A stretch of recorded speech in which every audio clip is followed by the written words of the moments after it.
मैं अनन्या तिवारी आपको लेकर चल रही हूँ देश दुनिया की बड़ी खबरों की ओर। आज दिन रविवार 19 जनवरी 2025।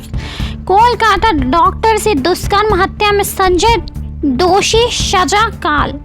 कोलकाता की एक अदालत ने शनिवार को आरजी मेडिकल कॉलेज मामले में आरोपी संजय रॉय को ट्रेनी डॉक्टर से दुष्कर्म और हत्या का दोषी करार दिया। सियालदह कोर्ट सोमवार दोपहर को सजा का ऐलान करेगा। कोर्ट ने वारदात के 162 दिन बाद फैसला सुनाया। नवंबर में ट्रायल शुरू हुआ था। अतिरिक्त जिला और सत्र न्यायाधीश अनिर्बान दास ने फैसला सुनाते हुए कहा, सीबीआई ने रॉय के खिलाफ सभी आरोप साबित कर दिए हैं।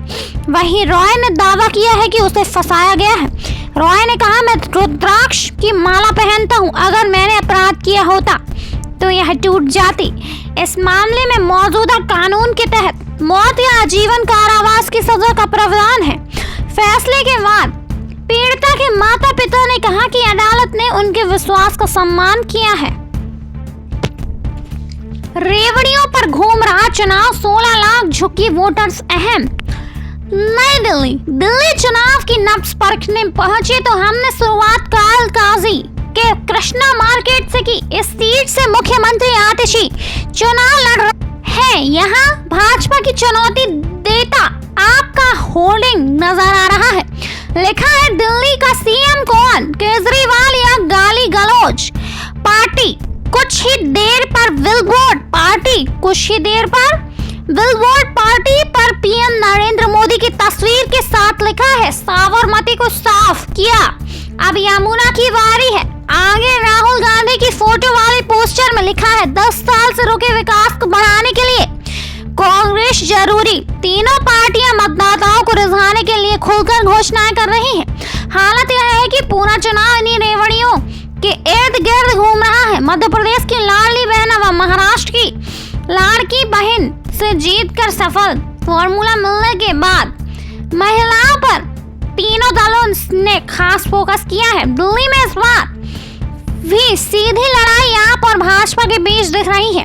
इसमें इनके बीच कांग्रेस चुनाव को त्रिकोणीय बनाने के लिए एड़ी चोटी का जोर लगा रही है। चुनावी जानकार बताते हैं कि दिल्ली की सत्ता की चाबी इस बार की जुग्गी वोटर्स के साथ हाथ है। कच्ची बस्तियों में 16 लाख से ज्यादा मतदाता चुनाव का रुख तय कर सकते हैं। प्रधानमंत्री नरेंद्र मोदी ने खुद दिल्ली के चुनावी समर का ऐलान किया है। आपको लेकर चल रही हूँ मध्य प्रदेश के आसपास की बड़ी खबरों की ओर। खुद की दुकान पर लगे पोस्टर के मांगे 64 लाख रुपए, 39 को नोटिस। खबर इंदौर से। खुद की दुकान पर लगे बोर्ड और पोस्टर के नाम पर निगम और ने फिर व्यापारियों को वसूली के नोटिस जारी कर दिए हैं। 39 व्यापारियों को 1 साल पहले ये नोटिस दिए गए थे। बुधवार को अचानक एक शोरूम पर टीम पहुंची और वहां लगा पोस्टर हटा दिया।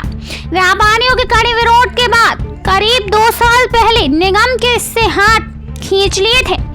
बुधवार को निगम ने रेस कोर्स रोड स्थित ज्वेलरी शोरूम पंजाबी सराफ निगम ने जीएसटी सहित 64 लाख रुपए का टैक्स मांगा है। ऐसे ही नोटिस निगम ने 39 अन्य व्यापारियों को भी जारी किया है, जिनसे करोड़ों का टैक्स मांगा गया है। ये notice Madhya Pradesh media account outdoor policy 2017 के तहत जारी किए गए हैं। निगम का कहना है कि फॉर्म के करीब 1500 वर्ग फीट का विज्ञापन प्रदर्शित किया गया जाएगा। सरकार लिखित जवाब दे या 15,000 जुर्माना भरे। जबलपुर भूमि अधिग्रहण के मामले में मध्य प्रदेश हाई कोर्ट के चीफ जस्टिस सुरेश कुमार कैथ व जस्टिस विशाल मिश्रा को खंडपीठ ने सरकार को निर्देश दिए हैं कि या तो लिखित जवाब पेश करें या 15,000 रुपए जुर्माना करें।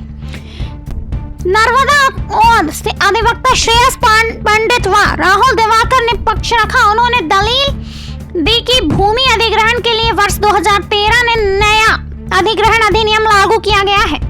आपको लेकर चल रही हूँ हीरो एवं मंदिरों की नगरी पन्ना की ओर।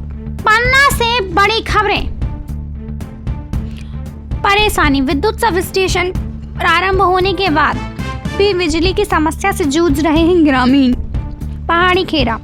अंचल की विद्युत समस्या के समाधान के लिए 2 साल पूर्व पहाड़ी खेड़ा में विद्युत सब स्टेशन का निर्माण कार्य पूरा हो जाने के बाद सुचारू रूप से विद्युत की सप्लाई का कार्य प्रारंभ हो चुका था, किंतु विद्युत सब स्टेशन में फीडर और सेपरेशन का कार्य उचित तरीके से नहीं किए जाने के कारण विद्युत आपूर्ति भार पहाड़ी खेड़ा टाउन फीडर से लाइन पर अभी बना हुआ है। पहाड़ी खेड़ा टाउन फीडर अब से ही अंचल के करीब 1.5 दर्जन से अधिक गांव भवानीपुर, दिया, उमरी, हरिद्वाही, शाहपुरा, सिलधारा, जमुनहा, जरुआ खेड़ा, नेगवा, झंडा कोठी, टेला, टोला आदि गांव के लिए बिजली की सप्लाई होती है, जबकि जो ग्रामीण फीडर है उससे सिर्फ एक गांव भसूड़ा जुड़ा हुआ है।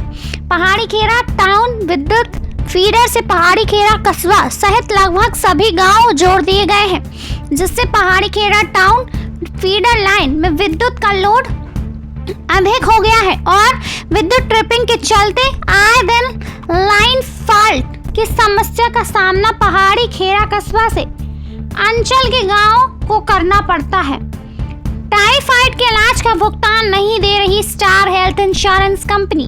24 घंटे इलाज का दावा करने वाली बीमा कंपनियां अस्पताल में कैशलेस नहीं कर रही है और बिल सबमिट करने पर अनेक प्रकार की खामियां निकाल कर नो क्लेम किए जा रहा है। परेशान होकर बीमित कोर्ट में केस लगाने मजबूर हो रहे हैं। ऐसी ही शिकायत मध्य प्रदेश जबलपुर गोरा बाजार निवासी सुंदरलाल अग्रवाल ने की है। उन्होंने बताया कि स्टार हेल्थ इंश्योरेंस कंपनी ने स्वास्थ्य बीमा कराया हुआ है। पॉलिसी क्रमांक का प्रीमियम सालों से जमा करते रहे हैं। उनका स्वास्थ्य अक्टूबर 2024 में खराब हो गया था। इलाज के लिए निजी अस्पताल में भर्ती होना पड़ा था। इलाज के दौरान बीमा कंपनी को कैशलेस के लिए मेल किया गया था तो बीमा अधिकारियों के द्वारा कैशलेस रिजेक्ट कर दिया। आपको लेकर चल रही हूँ राष्ट्रीय एवं अंतर्राष्ट्रीय बड़ी खबरों की ओर। शिकागो में अवैध प्रवासियों पर होगी पहली छापेमारी, 150 एजेंट लगाए। वॉशिंगटन, अमेरिकी राष्ट्रपति डोनाल्ड ट्रंप सोमवार को शपथ लेंगे, लेकिन इससे पहले ही उन्होंने अवैध प्रवासियों को अमेरिका से निकालने के लिए टीम का गठन कर दिया है।